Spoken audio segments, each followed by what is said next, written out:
நான் உங்களை என்னவோ நினைச்சேன். நீங்க தைரியசாலிங்கிறது நேற்றுதான் தெரிஞ்சது. நாட்டுல எவ்வளவோ மாறுதல் ஏற்பட்டிருக்கு. ஆனா உன் மாமன மாதிரி ஒரு சிலர் இருக்கிற இடத்துல கண்மூடித்தனமான பழக்க வழக்கங்கள் இன்னும் அப்படியே இருந்துகிட்டு இருக்கு. துணிச்சலை எடுத்து போராடினாதான் இதையெல்லாம் மாற்றி அமைக்க முடியும். தீண்டாம அடியோட ஒளிஞ்சிருச்சுன்னு நினைச்சேன். ஆனா நம்ம ஊர் நிலைமையை பார்த்து அதிர்ச்சி அடைஞ்சிட்டேன்.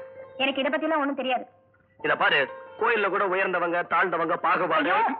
வேற ஏதாவது பேசுவோமே. பேசுவோமே. எங்க மாமா கூட விரோதம் வச்சுக்காதீங்க. அப்ப உன்னை மறந்துருன்னு சொல்ற. முத்து, நாம பழகிறது உன் மாமனுக்கு தெரிஞ்சா என்ன நடக்கும்? நான் அதை பத்தி கவலைப்படல. எப்படி? இந்த ஊர்ல இருக்க முடியாது, எங்கேயாவது போயிடலாம். அது தப்புமா? அப்படியா? நான் என்ன செய்வேன் தெரியுமா? என்ன செய்வ? நான் உங்களை எடுத்துட்டு ஓடுவேன். நீ செஞ்சாலும் செய்வ.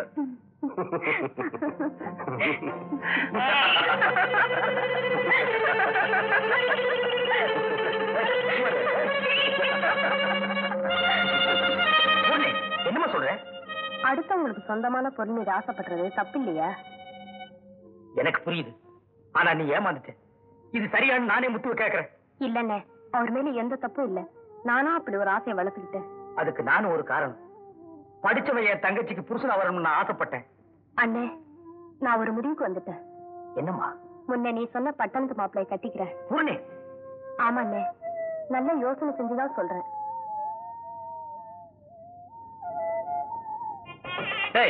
நல்லா முடிச்சு போடுற. நான் முடிச்சு போட்டா அவுக்க முடியாது, அத்துதான் எடுக்கணும். முடிச்சு போடலாம். பலே ஆளுப்பா. பாயத்திரக்கார ஊரே உள்ள போடும் போடுறது. ஊரா கட்டா. ஆமா, சமையல்காரன் வந்தாச்சா? சமையக்காரன் வாத்தியக்காரன் எல்லாருமே வந்தாச்சு. மாப்பிள்ள தான் இன்னும் வரல. அவங்களும் வர்ற நேரமாச்சு. முத்து, நம்ம சனத்திலேயே பத்திரிக்கை அடிச்சு கல்யாணம் நடத்துற முதல் ஆளு நான் தான். இத வேற யாருமே செய்யல. நல்லா கட்டு, இல்லாட்டி கீழே இறங்கு, நான் கட்டுறேன். ஏன்பா இந்த வேலையில நீ எப்ப செய்யற? கொஞ்சம் அண்ணா, இது எங்க வீட்டு கல்யாணம். முத்து, உன் கல்யாணத்துக்கு இதை விட பெரிய பத்திரிக்கை அடிக்கணும். பத்திரிக்கை செலவு என்னோட தான். இது நீ ஒத்துக்குத்தான் வேணும்.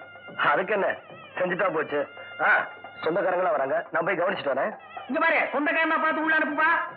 ஊர்ல இருக்கிற பையல உள்ள நுழைஞ்சிருவா. அரிசி விக்கிற விலைக்கு என்னால தாங்க முடியாதுப்பா.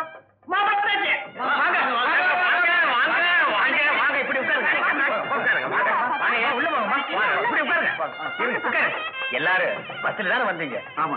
எல்லாருக்கும் பஸ்ல இடம் வசதியா கிடைச்சுதா? சமையல்காரனுக்கு ஏற்பாடு பண்ணிட்டேன். 250 ரூபா. எதுக்கு? பாத்தியம் வாசிக்கிறவங்களுக்கு. நம்ம சரத்திலேயே பத்திரிக்கை அடிச்சு கல்யாணம் நடத்துற போதும் ஆளு நான் தான். வணக்கம். வணக்கம். என்ன அப்படி பாக்குறீங்க? நமக்கு சொந்தம் தான். பேரு முத்து, படிப்பு BA. நம்ம சனத்திலேயே முத BA படிச்ச ஆளு இவர் தான். சமையல் ஆயிடுச்சு. சமையல் ஆயிடுச்சா? எல்லாரும் சாப்பிட வேண்டியதுதான். நம்ம சனத்திலேயே சமையல்காரரை வச்சு சமையல் பண்ண ஆளு நான் தான். பேசிட்டு இருக்கு, வந்துடுறேன். அத்தை, அத்தை, எங்க பூர்ணி? தண்ணிக்கு போயிருக்கு. கல்யாண பொண்ணு எதுக்கு தண்ணி கிடப்புறீங்க? நீங்க யாராவது போயிடக்கூடாதா? என்னத்த நீங்க?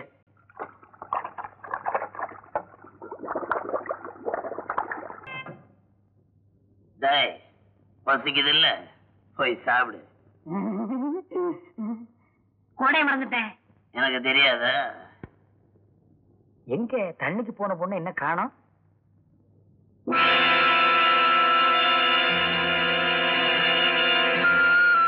பூரணி, எங்கம்மா குடத்தை காணோம்? ஏமா ஒரு மாதிரியா இருக்க? சொல்லுமா. அண்ணா, நான் தண்ணிக்கு போனா மைனரோட ஆளு என்ன தோப்பு பங்களாக்கு தூக்கிட்டு போய் மைனர் என்ன அழாதம்மா. இப்ப என்ன நடந்துச்சு? ஒண்ணும் நடக்கலம்மா, ஒண்ணும் நடக்கல. ஆனா ஒண்ணு, இது யாருக்கிட்ட சொல்லிடாது. சரி வா, வாமா. பையன் என்ன வேலை பாக்குறான்? பெரிய கம்பெனில வாட்ச்மேன் உத்தியோகம் பாக்குறாரு. வாட்ச்மேனா? எந்திரா. நம்ம வீட்டு ஆளுங்களா புறப்படுங்கம்மா. வாங்க. ஐயா, இப்ப எங்க போறீங்க? என்ன நடந்து போச்சு? என்ன நடந்ததா? அத வர்றாரு, அவரை கேளு. ஏன் எதுக்காக கோவிச்சுக்கிறீங்க? ஒண்ணும் தெரியாத மாதிரி கேக்குறீங்க. கெட்டு போன பொண்ணை என் மகன் தலையில கட்ட பாக்குறீங்களே. நாங்க ஒண்ணு ஏமாளிங்கல்ல. வாங்க போலாம். இல்ல, இது யாரோ வேணும்னு சொல்லிருக்காங்க. என் தங்கச்சி ஒண்ணும் தப்பு பண்ணல. சொன்னா கேளுங்க ஐயா. ஐயா போகாதீங்க ஐயா. ஐயா ஐயா போகாதீங்க ஐயா. நடங்க.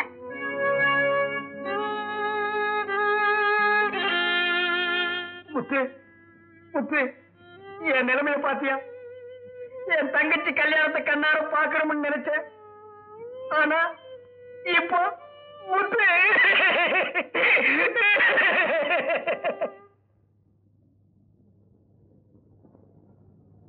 பெரியண்ண, இப்படியே பேசாம உட்கார்ந்துகிட்டு இருந்தோம்னா எப்படி? எப்படியாவது இந்த கல்யாணம் நடந்தே ஆகணும். நம்ம பசங்கள்ல எவனையாவது ஒருத்தரை பார்த்து கட்டி வச்சிட வேண்டியதான். சுலபமா சொல்லிட்டீங்க. இவ்வளவு நடந்ததுக்கு அப்புறம் யார் கட்டிக்குவா? முத்து,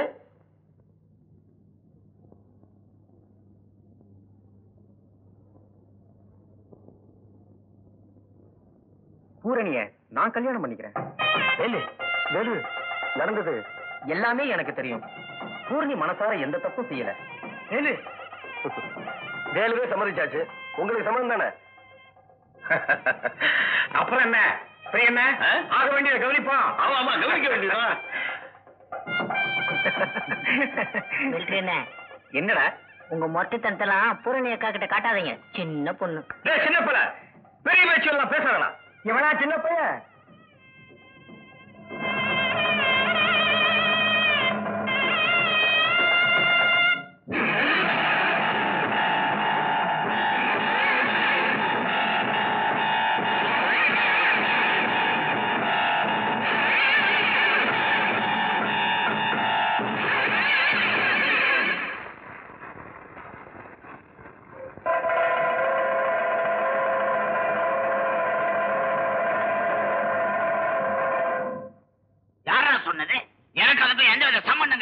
இப்படி ஒரே வார்த்தையில பதில் சொல்லிட்டா செஞ்ச தப்பு இல்லைன்னு ஆகாது.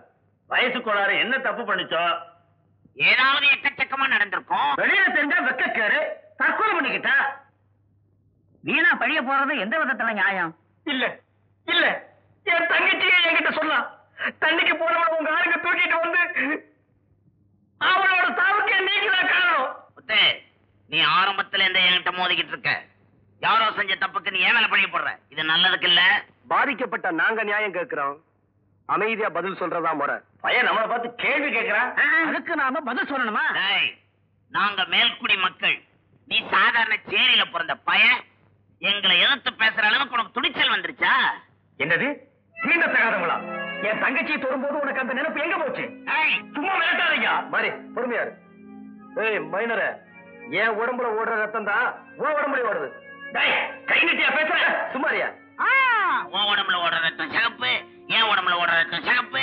நீ போட்டுக்க சட்டையும் சிவப்புதா? இது எங்களுக்கு தெரியாதா? புரியும்படி சொல்றேன். போடா.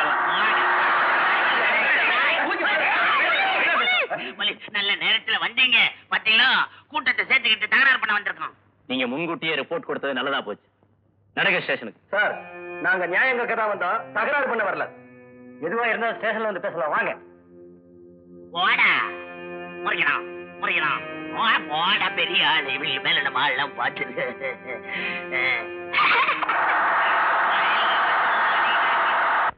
இப்படியே ஆளுக்கு ஒரு அபிப்பிராயம் வளவளன்னு போய்கிட்டு இருந்தா எப்படி? ஏயா சிங்காரம், இப்படியே உட்கார்ந்து பேசிக்கிட்டு இருந்தோம்னா எப்படி? இதுக்கு ஒரு முடிவு எடுத்து ஆகணுமா இல்லையா? ஆமா வாங்க, நேரடியா போய் கேட்போம். என்னங்க அவனை போய் கேக்குறதுன்னா எனக்கு ரொம்ப பயமா இருக்குங்க. பையனா கூடி போயில. முதல்ல நீ வர்ற. யோ மணியக்கார ஆடிய ஆடுறேன். பதவி போயிடுச்சு. பந்தா மட்டும் போகல. கூட்டமா வரானுங்க.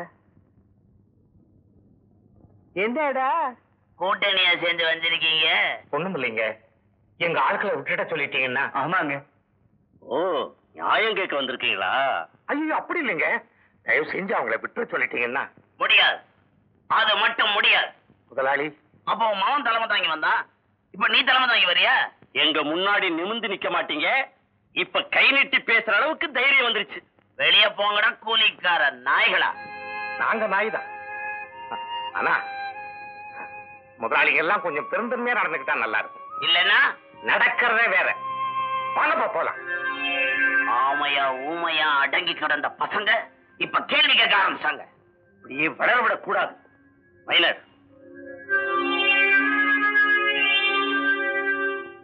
என்ன இருந்தாலும் நீங்க அப்படி பேசிருக்க கூடாதுங்க. உன்னை இது வரைக்கும் பயந்தாங்குள்ள போயின்னு தான் நினைச்சேன். சுத்த வேலை கட்ட வேலாம இருக்க. ஏன்டா அவங்க நம்மளை மதிக்கணும், நாம ஏன்டா அவங்கள மதிக்கணும்?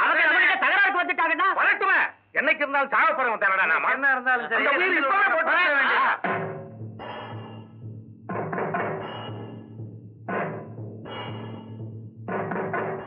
மைனரோட ஆட்கள் மாதிரி தெரியுது. வாங்க ஒண்ண பாத்துருவோம். வெள்ளச்சாமி இருக்கிற தனிக்கம்பெல்லாம் கொண்டு வராங்க. அவங்க எல்லாரும் தகராறுக்கு தயாரா இருக்காங்க போல இருக்கு. பார்த்தா அப்படித்தான் தெரியுது. இவங்களை இப்படியே விட்டு வைக்க கூடாது. அவங்க துப்பாக்கி வச்சிருக்காங்க. எல்லாரும் கலந்து வீட்டுக்குள்ள போங்க.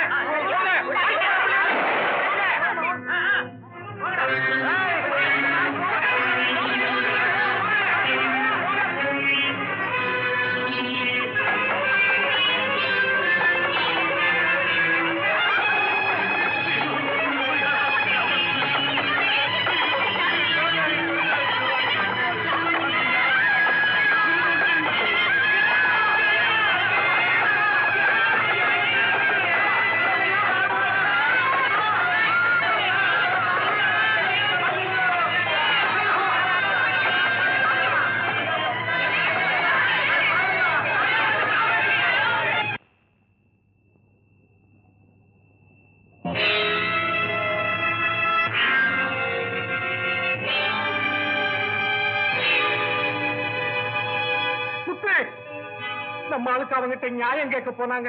அதுக்காக மைனர் கூட்டம் துப்பாக்கியோட வந்தாங்க. நம்ம ஆளுக்கு பயந்து போய் வீட்டை தாழ் போட்டுக்கிட்டாங்க. கதவை திறக்க முடியாம இங்க தீ வச்சுட்டாங்க.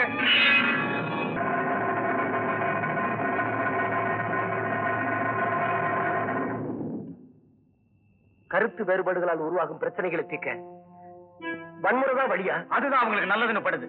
அதனாலதான் இந்த காரியத்தை செஞ்சிருக்காங்க. சட்டங்களை மதிக்காம பெண்மணிகளை உருவாக்கும் சண்டாளர்களை நாட்டுல நடமாட விடக்கூடாது. நீங்களாம் இருந்து இப்படி ஆயிடுச்சுங்களா? என்ன நடந்து போச்சு? பெருசா புலம்புற இருந்தாலும் 50-60 பேரை குழந்தை குட்டிகளோட போட்டு கொளுத்து விட்டீங்களா?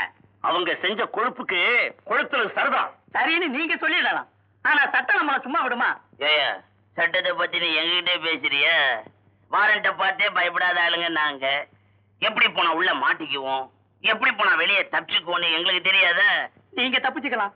ஆனா எங்க நிலைமைய கொஞ்சம் யோசனை பண்ணி பாருங்க. எங்களை நம்புறவங்களுக்கு ஒரு ஆபத்து வந்தா அது எங்களுக்கு வந்த மாதிரி. கைதான நம்ம ஆளுங்களை வக்கீல் ஜாமீன்ல எடுக்க போயிருக்காரு. இந்நேரம் வழியில வந்துகிட்டு இருப்பான்.